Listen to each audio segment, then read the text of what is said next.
Hey, Chris Menard here. This is going to be a really quick video about Outlook on the web, a calendar feature that I love. First of all, I'm not covering it because I've already done it, but you can show as many time zones as you want. If you notice, I've got 5 showing. The desktop will only do 3, but here's the cool feature that I love. Right now, I am in week view, and today happens to be Saturday, January 6th.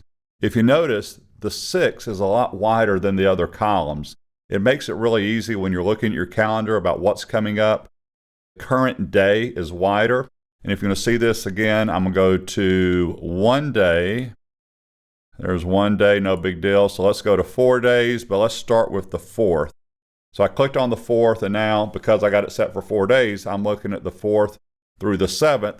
And there's where it comes in really handy if I had a bunch of meetings and appointments in here. Very easy to see what is today's date because I've occasionally, when they're all the same width, looked at the wrong day. So maybe that's just me. I appreciate your time. Feel free to subscribe. If you like this feature, let me know down below. Thank you.